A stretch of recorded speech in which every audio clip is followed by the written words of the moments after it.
Let me ask you a question.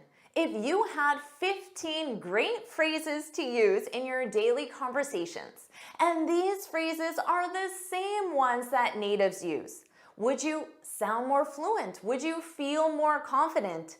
If you said yes, then let's get started and make sure you watch until the end. Welcome back to JForrest English. Of course, I'm Jennifer. Now let's get started. Let's start with phrases to offer advice. Number one, here's my 2 cents. This phrase is used to give a personal opinion or suggestion. In this phrase, my 2 cents means my opinion, my opinion. And notice here, we have here's, repeat after me, here's.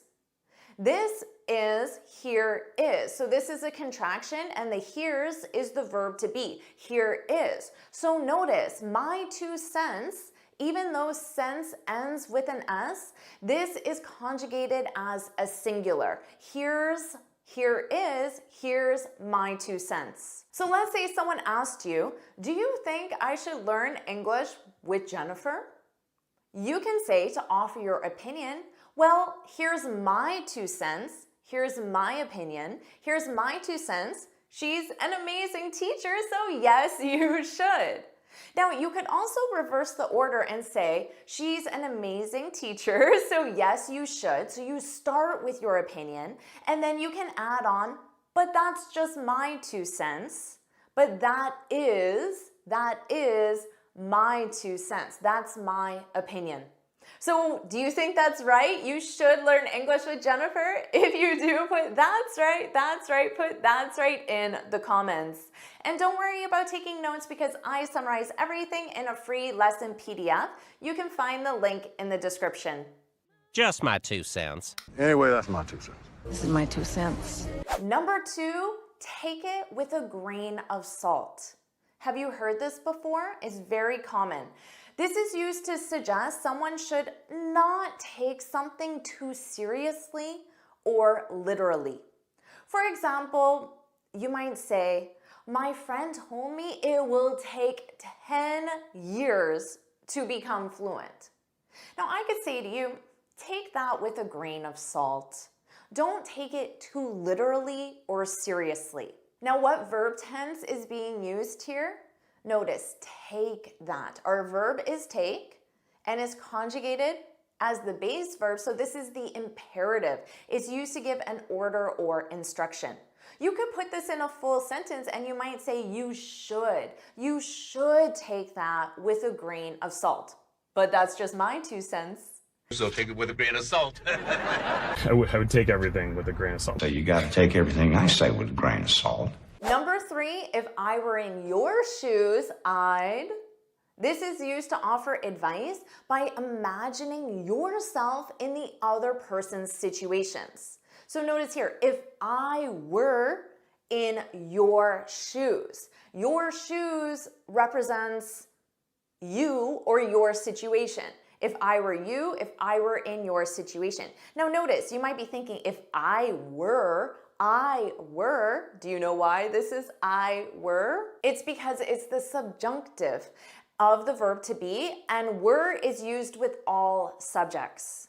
So again, your friend might say, should I subscribe to JForrest English? And then you could say, if I were in your shoes, if I were you, I'd subscribe, I would, plus base verb. I would, I'd, repeat after me, I'd, a very soft D, I'd subscribe. If I were in your shoes, I'd wear knee. If I were in your shoes, I'd want to weigh my options. If I were in your shoes, I'd be so nervous. Now let's talk about phrases to offer support. Number 4, can I give you a hand? This is used to offer help or assistance. So a hand represents the help. For example, I have so much work to do, I feel overwhelmed. Now you want to offer support. So you can use this as a question and say, can I give you a hand? Can I give you a hand? Can I help you? And if you want to give me a hand, you can subscribe and like this video because that definitely gives me a hand. That definitely helps me. Give me a hand. Can I give you a hand? Can I give you a hand? Number 5, let me know if you need anything. So again, this is to offer help or assistance. Your friend could say the same thing. I have so much work to do, I feel overwhelmed.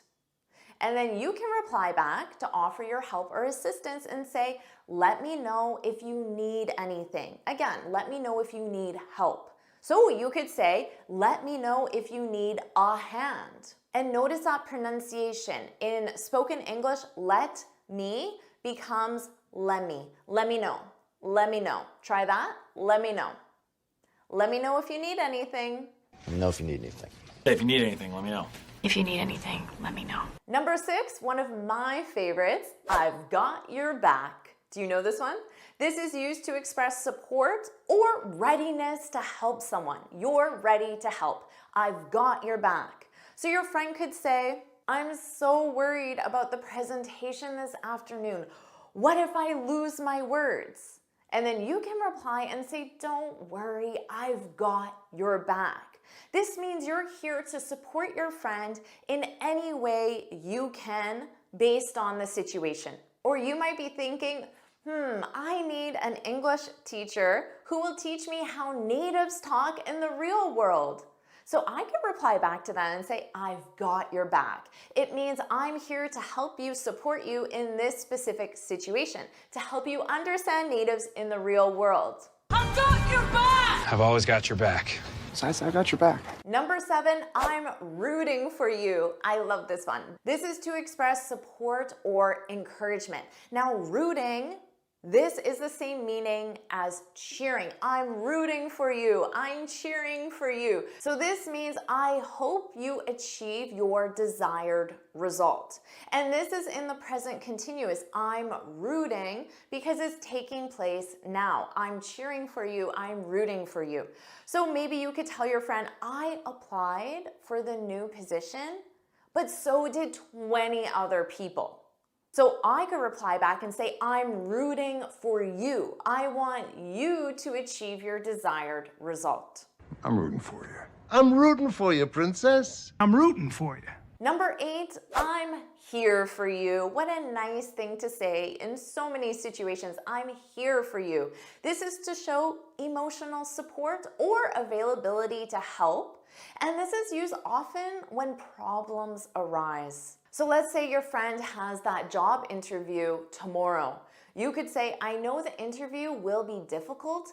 I'm here for you. Or maybe if the difficult problem happens and your friend doesn't get the job, you could say, I know you really wanted the promotion.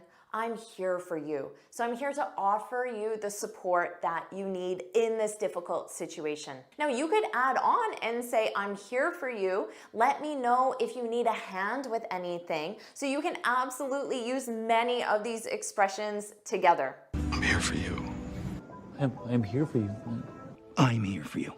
Number 9, you've got this. I love this one. You've got this. I use this a lot. This is to offer encouragement, especially before a challenging task. Your friend could say the big interview to determine if I get the promotion is today. Wish me luck. And then you can say, you've got this. This is like saying, I know you will be successful. You've got this. Or you might say, I need to get a high score on my IELTS. And your friend or teacher could encourage you and say, you've got this. I know you can do it. You've got this. You've got this. You've got this. You've got this. Now let's talk about phrases to offer support when someone feels discouraged. Number 10, keep your chin up.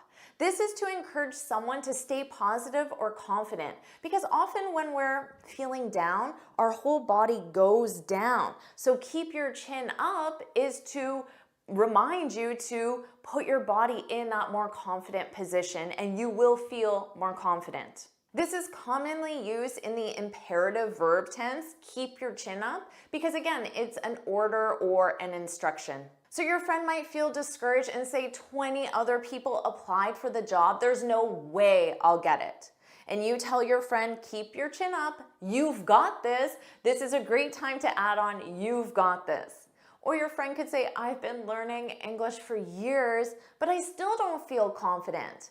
Again, keep your chin up. And again, you've got this. Or you could suggest to your friend, you might consider changing your approach. But that's just my 2 cents. That's just my opinion. Keep your chin up. You keep your chin up. You keep your chin up, Gus Grimley. Number 11, stay the course. This is to advise someone to continue on their current path despite challenges. So keep doing what you're doing. And again, this is often used in the imperative verb tense because it's an order or an instruction. Your friend could say, every day I speak out loud for 2 minutes, but it still feels awkward. So you reply back and say, stay the course. Keep doing exactly what you're doing. You could use a conditional, if you stay the course, you'll see improvements. You've got this. Keep your chin up. Stay the course. Stay the course. Stay the course. Number 12, take it one step at a time. This is to suggest a gradual approach to solving a problem or completing a task. And again, commonly used in the imperative verb tense because it's an order or an instruction. Your friend could say, learning English is so overwhelming. There are so many rules and exceptions to learn. And then you reply back to encourage your friend and say, take it one step at a time. This means focus on one thing at a time. Or maybe you could say, if I were in your shoes, I'd take it one step at a time. You've got this. Take it one step at a time. Just take it one step at a time. Take it one step at a time. Now let's talk about phrases to offer praise to someone for a job well done.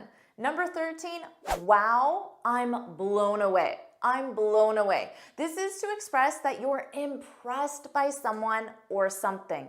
So notice the sentence structure, to be blown away by someone or something if you include the someone or something. For example, wow, I'm blown away by your amazing presentation skills. This is a passive sentence. What would it be if we change this to an active sentence? You would say, your amazing presentation skills blow me away.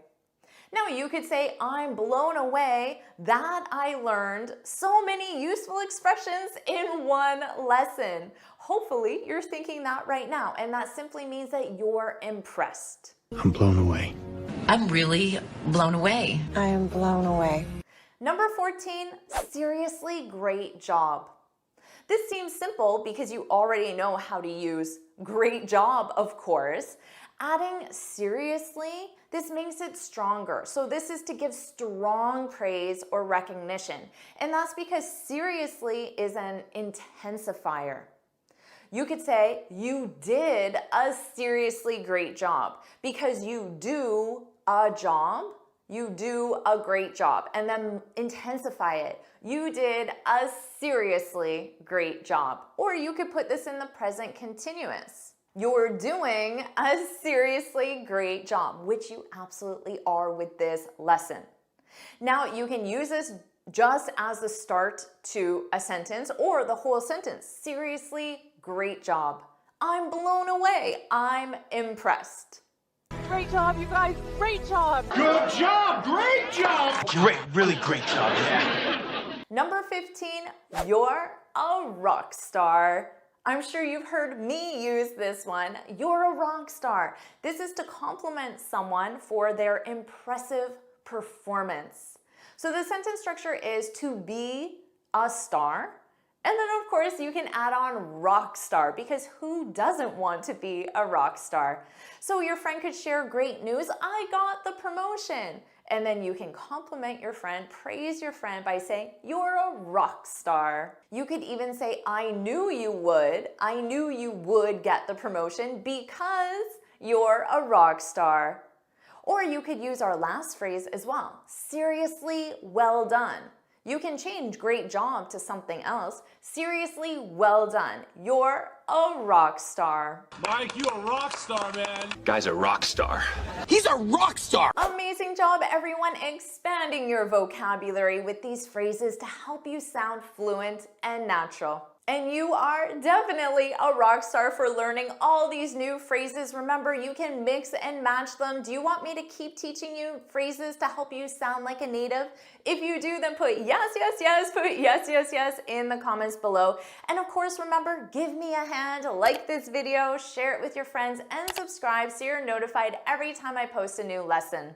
And you can get this free speaking guide where I share 6 tips on how to speak English fluently and confidently. You can click here to download it or look for the link in the description. And I have another lesson I know you'll love, so make sure you watch it right now.